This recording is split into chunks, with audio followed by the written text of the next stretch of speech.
अगर आज मैं तुमसे ये कहूं कि तुम्हारे जो एग्जाम की जो तुम्हारी प्रिपरेशन है ना, वो चाहे कैसी भी है, बट तुम्हारे एग्जाम के जो मार्क्स हैं वो बहुत अच्छे आने वाले हैं, तो क्या तुम्हें यकीन होगा? नहीं। तुम पूछोगे यार ये कैसे पॉसिबल है? बट हां, ये पॉसिबल है। ये पॉसिबल है विद गुड राइटिंग स्किल्स। अगर तुम्हें ये आ गया ना कि एग्जाम के अंदर आंसर्स को लिख के कैसे आना है, तो ऑटोमेटिकली तुम्हारा स्कोर इंक्रीज हो जाएगा। तो आज जानते हैं कुछ सीक्रेट तरीके जिससे कि तुम अपने एग्जाम के अंदर 10 से 20% स्कोर को इंक्रीज कर सकते हो। तो हाय एवरीवन, मेरा नाम है Prashant, mentor of thousands of students preparing for India's toughest exam like 10th board, 12th board, IIT JEE, NEET, ऐसे कई हजार एग्जामिनेशंस के स्टूडेंट्स को मैं और मेरी टीम फ्री में गाइड और मेंटोर करती है। देखो यार, आज की वीडियो बहुत इंपॉर्टेंट है। क्यों? क्योंकि अब बोर्ड एग्जाम बहुत पास आ चुके हैं, स्कूल्स के फाइनल एग्जाम बहुत पास आ चुके हैं, और अब तुम्हें यह जानना पड़ेगा कि भैया एग्जाम में लिख के कैसे आना है। क्योंकि पढ़ाई तुमने अभी तक कर ली होगी, पढ़ाई थोड़ी बहुत हो गई होगी, या फिर जिसकी बच्ची है तो वो कर रहा होगा, बट अगर तुमने आज के तरीकों को मिस कर दिया ना, तो भाई तुम ये कभी पता नहीं लगा पाओगे कि एग्जाम को लिख के कैसे आना होता है। तो देखो यार, इस वीडियो को बनाने से पहले मैंने कई हजारों बच्चों से बात करी और उनकी मिस्टेक्स के बारे में पूछा, तो मुझे कुछ मेजर मिस्टेक्स के बारे में पता चला। जैसे कि कई स्टूडेंट्स ने बोला कि भैया यार मेरी ना राइटिंग स्पीड बहुत स्लो है। तो होता क्या है ना कि मेरा एग्जाम ही छूट जाता है, मैथ जैसे एग्जाम, SST जैसे एग्जाम मेरे छूट जाते हैं। तो मैंने कहा ठीक है, इस प्रॉब्लम का सोल्यूशन निकाल देंगे। प्रॉब्लम नंबर 2, भैया वो ना मेरी राइटिंग बहुत बुरी है, तो मेरी राइटिंग के क्या मेरे मार्क्स कट सकते हैं बोर्ड एग्जामिनेशंस के अंदर? क्या टीचर, अगर मेरी राइटिंग बहुत बेकार है तो क्या टीचर मेरे मार्क्स ही काट देगा? क्या ऐसा होता है? तो मैंने कहा चलो इसका भी प्रॉब्लम का सोल्यूशन निकाल देंगे। प्रॉब्लम नंबर 3, भैया ये बताओ कि जब हम पेपर को स्टार्ट करते हैं ना लिखना, तो हम बहुत अच्छा लिखते हैं, बट जैसे जैसे हम एंड पे पहुंचते जाते हैं ना पेपर के, तो हमारी राइटिंग भैया बहुत बुरी होती जाती है। मैंने कहा हाँ, ये बात भी सही है, इसका भी सोल्यूशन निकाल देंगे। प्रॉब्लम नंबर 4, भैया ये बताओ कभी कभार क्या होता है ना कि हम गलत आंसर लिख देते हैं, फिर हम उसको पूरा कट कर देते हैं, तो ये जो कट करते हैं ना, क्या इसके भी टीचर नंबर काट सकते हैं? तो मैंने कहा चलो भाई इसका भी सोल्यूशन निकाल देंगे। तो जो सारी प्रॉब्लम्स है ना, इनका सोल्यूशन आज मैंने निकाला। कैसे? मैंने कई टीचर्स से बात करी जो कि बोर्ड एग्जामिनेशन की कॉपी चेक करते हैं, जैसे कि 12th बोर्ड, 10th बोर्ड, या फिर कुछ टीचर्स वो भी थे जो कि स्कूल्स की कॉपी चेक करते थे। मैंने उनसे बात करी एंड ये सारे सवाल मैंने उनसे पूछे, और उनके जो आंसर्स थे ना, वो तुम सुनकर ना शॉक होने वाले हो, क्योंकि बहुत सीक्रेट टिप्स मुझे आज पता चली हैं जो कि मुझे तुम सबसे शेयर करनी है। ठीक है, तो चलो देखो, पहला पॉइंट क्या था भैया? पहला पॉइंट हमारा ये था कि भैया हमारी ना राइटिंग बहुत बेकार है, तो उसका कोई सोल्यूशन वगैरह बता दो, और क्या राइटिंग मैटर करती भी है नहीं करती है? तो ये सेम क्वेश्चन मैंने टीचर से पूछा और सब टीचर्स ने एक जवाब दिया, आपकी राइटिंग मैटर नहीं करती। तो मैं भी शॉक हो गया। मैंने कहा ये कैसे पॉसिबल है? उन्होंने बोला कि अगर आपकी राइटिंग रीडेबल है, मतलब एक टीचर उसे पढ़ सकता है, अगर वो पढ़ने लायक है, तो उसके नंबर नहीं कटेंगे। तो इसका मतलब है तुम्हें डरने की जरूरत नहीं है। अगर राइटिंग बुरी है टेंशन मत लो, बट अगर आपकी राइटिंग इतनी बेकार है कि कोई पढ़ ही नहीं सकता, तो भाई तो इंप्रूव कर लो, वरना नंबर कट जाएंगे। ठीक है, तो पॉइंट नंबर 1 हमारा क्लियर हो गया। फिर मैंने पूछा कि फिर डिपेंड किस पे करता है आपका स्कोर, कि मतलब अगर राइटिंग से ही आपका कोई लेना देना नहीं है सर, तो डिपेंड किस पे करता है? तो उन्होंने मुझे एक सीक्रेट बात बताई। सीक्रेट बात उन्होंने मुझे बताई कि हम मार्क्स कभी कभार काट देते हैं ऑन सीक्वेंस। अब तुम सोच रहे होगे भैया सीक्वेंस का मतलब क्या है? ध्यान से देखना, इमेजिन करो आपके सीक्वेंस, जो क्वेश्चंस का सीक्वेंस है वो है 1 2 3 4 ऐसे, और तुम एग्जाम के अंदर अटेम्प्ट कैसे करके आते हो? कभी 4th को पहले कर दोगे, फिर 1st करोगे, फिर 3 करोगे, फिर 2 करोगे, ये ऐसे तुम अटेम्प्ट करके आते हो। तो ना कभी कभार ना टीचर ऐसे, अगर तुम अटेम्प्ट करके आते हो ना, टीचर नंबर काट लेता है। पता है क्यों काटता है? क्योंकि यार देखो, तुम टीचर के पर्सपेक्टिव से सोचो, उनके पास कई कॉपीज हैं जो उन्हें चेक करनी है। अगर सीक्वेंस में होंगी कॉपीज तो वो आराम से चेक कर सकते हैं, first question, second question, third question. But अगर तुमने ऐसे उल्टे फुलटे तरीके से क्वेश्चन अटेम्प्ट कर रखे होंगे तो उन्हें इरिटेशन होगी, और इरिटेशन होगी ना भैया, तो ऑटोमेटिकली तुम्हारे नंबर कम होते जाएंगे। तो टीचर को इरिटेट मत करो, उन्हें क्या करो भाई, उनको एकदम सीक्वेंस में आंसर्स दो, ताकि उन्हें आसानी हो चेक करने में। तो देखो, जैसे कि इमेजिन करो आपके पेपर के अंदर A section, B section, C section, ऐसे 3 सेक्शन है। तो सेक्शन को किसी को भी पहले अटेम्प्ट कर सकते हो, जैसे कि आप C सेक्शन को पहले अटेम्प्ट कर लो, फिर A को कर लो, फिर B को कर लो, फर्क नहीं पड़ता। बट इन सेक्शंस के अंदर के जो क्वेश्चंस है ना, उनको इधर उधर मत करना, उनको लाइन में ही ऑर्डर में आपको अटेम्प्ट करना है। इस बात को आपको याद रखना है। अब प्रॉब्लम नंबर 2, भैया मेरी ना राइटिंग स्पीड बहुत स्लो है, तो उसका कोई सोल्यूशन बताओ, उसको कैसे मैं इंप्रूव करूं? तो देखो, इसका एक ऐसा रामबाण सोल्यूशन आज निकाल के आया हूं ना, जो कि तुम्हें पूरे YouTube पे कहीं नहीं मिलेगा। साइंटिफिक सोल्यूशन है। यहां पर मैं वो वाली बातें नहीं कर रहा पेपर प्रेजेंटेशन टिप्स, बॉर्डर खींचो, कलर पेन यूज करो, वो सब बात नहीं कर रहा, यहां पर मैं लॉजिकल बातें कर रहा हूं। पहले इस बात को आप समझ लीजिए। तो बहुत साइंटिफिक टेक्निक बताता हूं, ध्यान से समझना। देखो ये मिस्टेक होती क्यों है? ये मिस्टेक इसलिए होती है क्योंकि हम जो स्टार्टिंग के जो क्वेश्चंस होते हैं ना, जो कि 1 या फिर 2 मार्कर क्वेश्चन होते हैं, 1 या फिर 2 मार्कर जो क्वेश्चंस होते हैं ना, उनमें टाइम बहुत लगा देते हैं। इससे होता क्या है ना कि हमारा ज्यादा टाइम यहां पर लग जाता है, ज्यादा टाइम यहां पर लग जाता है। अब जो मेरे आगे वाले क्वेश्चंस होते हैं ना, उनको मैं टाइम नहीं दे पाता, जिसकी वजह से वो पेपर मेरा छूट जाता है। तो भैया इसके लिए क्या टेक्निक है? अब बहुत ध्यान से समझना, बहुत शानदार टेक्निक बताने वाला हूं। 2 तरीके हैं। पहला तरीका क्या है? पहला तरीका है स्ट्रैटेजी टू अटेम्प्ट 5 नंबर या फिर 4 नंबर क्वेश्चन। ध्यान से समझना, जब भी आपके पेपर के 4 नंबर या 5 नंबर वाले सवाल है ना, उनको अटेम्प्ट करने का तरीका समझो। हम क्या करते थे? हम क्वेश्चन पढ़ते हैं और हम अटेम्प्ट करना स्टार्ट कर देते हैं। यही करते हो ना तुम? सबसे बेकार तरीका है। क्यों? क्योंकि भाई 5 नंबर का क्वेश्चन है, बहुत कुछ तुम्हें लिखना पड़ेगा, बहुत लंबा लंबा तुम्हें लाइनें लिखनी पड़ेंगी। तो उससे होगा क्या कि यार तुम्हें ना टाइम बहुत लगेगा कि तुम सोच भी रहे हो, लिख भी रहे हो, सोच भी रहे हो, लिख भी रहे हो। तो इसका क्या तरीका है? इसका एक सोल्यूशन है। आपकी जो कॉपी है ना, जिसमें आप आंसर लिख रहे हो, उसके लास्ट पन्ने पे जाओ, जो आपका रफ पेज होता है, उस रफ पेज पे आपका जो क्वेश्चन है ना, उसके पॉइंटर्स लिख लो। जैसे इमेजिन करो आपका कोई क्वेश्चन आया, 10th क्लास का कोई बच्चा एग्जामिनेशन दे रहा है, नेशनलिज्म एंड यूरोप के बारे में कोई क्वेश्चन आया कि एक्सप्लेन करो। तो एक्सप्लेन करने के लिए तुम 5 पॉइंट बैक पन्ने पे लिख लो, और वो पॉइंट नहीं लिखना आपको पूरे पूरे, आपको बस शॉर्ट में लिखना है। जैसे कि 1970 में स्टार्ट हुआ, या फिर जो भी आपके पॉइंट्स हैं वो सारे पॉइंट्स आप यहां पर लिख लो। अब आपको क्या करना है? अब आपको कुछ नहीं करना है। अब आप वापस से जाओगे अपने कॉपी की तरफ और आप लिखना स्टार्ट करोगे, आप आंसर लिखना स्टार्ट करोगे। तो फिर आप इसका आंसर लिखोगे पॉइंट नंबर 1। अब आप कॉपी पीछे पलट के देखोगे, पॉइंट नंबर 1 क्या था? 1970 में स्टार्ट हुआ था। तो आप पूरी डेफिनेशन को आराम से लिख सकते हो कि this revolution was started in 1970 by this leader, ऐसे करके आप कुछ भी लिख सकते हो।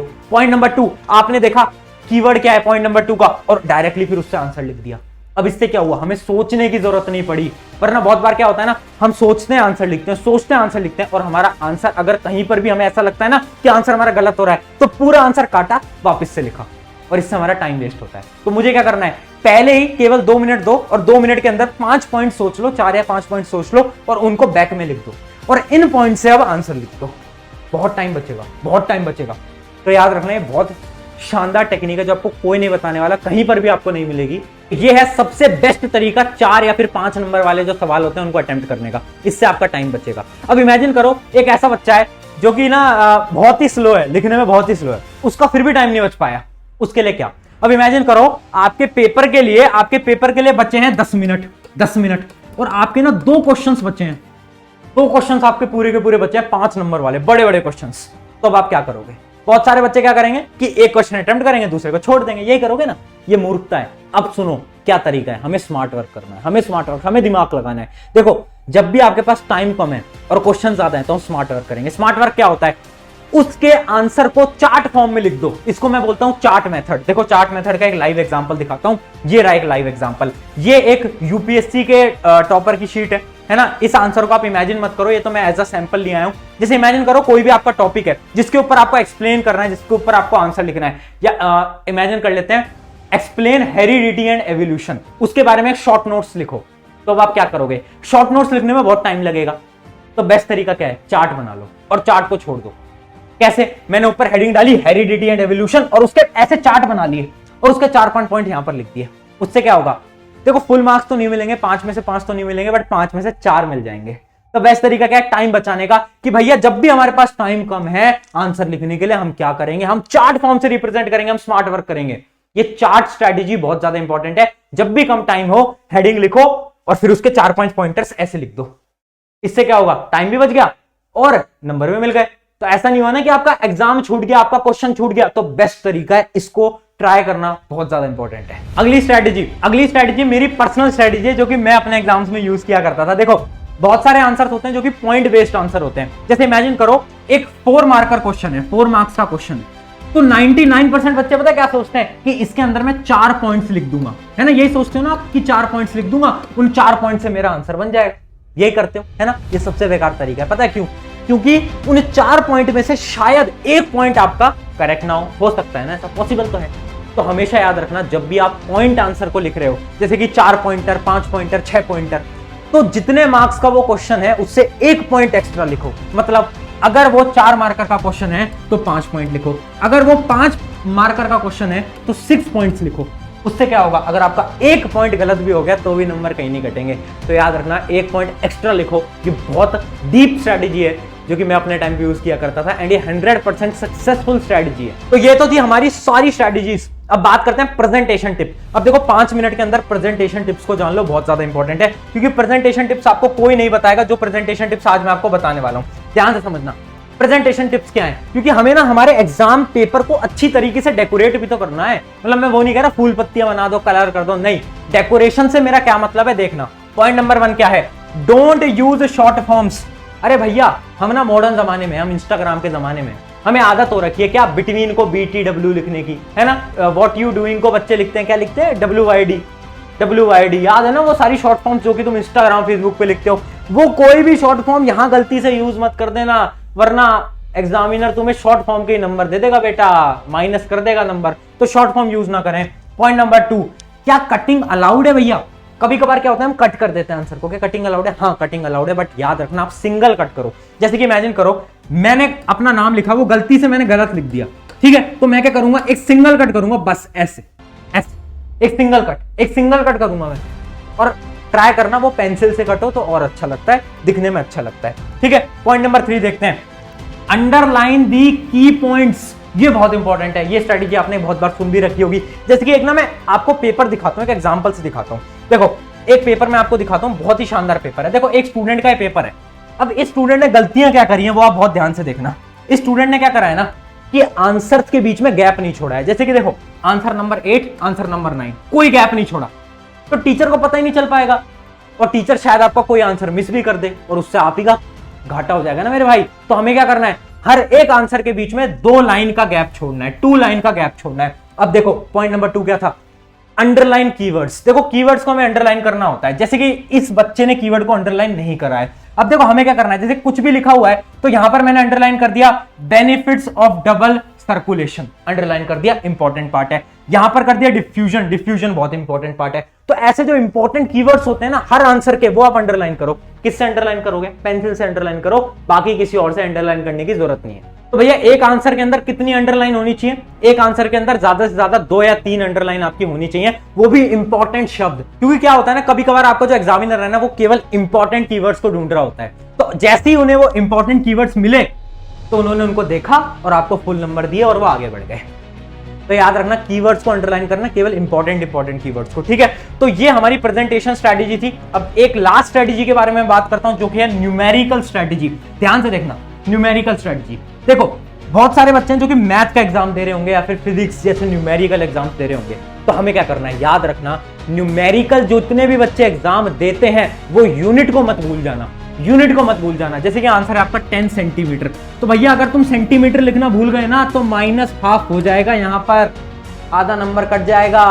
तो याद रखना यूनिट मत भूलना। पॉइंट नंबर 2 क्या है, जब भी जो आपका फाइनल आंसर आता है, जैसा फाइनल आंसर हमारा है 10 सेंटीमीटर, तो उसको एक बॉक्स के अंदर कैद कर देना। क्यों, क्योंकि ना एग्जामिनर जो होता है ना आपका मैथ का टीचर, वो ना आंसर ढूंढ रहा होता है फाइनल। वो स्टेप के नंबर तो देखो बहुत कम ही मिलते हैं आपको, वो फाइनल आंसर ढूंढ रहा होता है। तो वो ये देखता है कि क्या इसका फाइनल आंसर सही भी है नहीं है। तो अगर आपने बॉक्स में कैद कर रखा होगा तो वो डायरेक्ट आपका आंसर देखेंगे फाइनल और उस पर टिक करेंगे और आपको +4 नंबर देके आगे बढ़ जाएंगे। तो याद रखना इन स्ट्रेटजीज को। तो ये थी आज की स्ट्रेटजीज सारी की सारी, और बहुत डीप वीडियो थी, बहुत लंबी वीडियो थी, बट जितनी यूजफुल है ना ये, चाहे आप यार आज 10 मिनट 20 मिनट इंस्टाग्राम पे दे दोगे तो आपको रिग्रेट नहीं होता, बट अगर आप यूट्यूब पे एक एजुकेशनल वीडियो देखते हो तो तुम्हें क्यों रिग्रेट होता है मेरे भाई। ये पढ़ाई की वीडियो है, जहां पर तुमने कुछ सीखा है, तो भाई रिग्रेट मत करो, खुद को शाबाशी दो कि भाई दुनिया इंस्टाग्राम चला रही है, फालतू के मीम शेयर कर रही है, हम पढ़ रहे हैं भैया, हम पढ़ रहे हैं। तो तुम दुनिया से ऑलरेडी आगे निकल चुके हो। दिस नोट, शुक्रिया एवरीवन, मेरा नाम है प्रशांत। अगर आपको वीडियो पसंद आती है तो आप इस चैनल को सब्सक्राइब करो या ना करो, बट आप अपने एक मित्र के साथ शेयर कर सकते हैं, क्योंकि हमारा एक ना मोटिव है एजुकेशन के अंदर एक रेवोल्यूशन लाना, यूथ को मोटिवेट करना, जो कि हम शायद कर पा रहे हैं। और अगर आपके और भी कोई डाउट बचते हैं तो इंस्टाग्राम आईडी मैंने डिस्क्रिप्शन में दे दी है, तो आराम से आप इंस्टाग्राम पे आकर मैसेज कर सकते हो। ऑन दिस नोट, शुक्रिया एवरीवन, टेक केयर।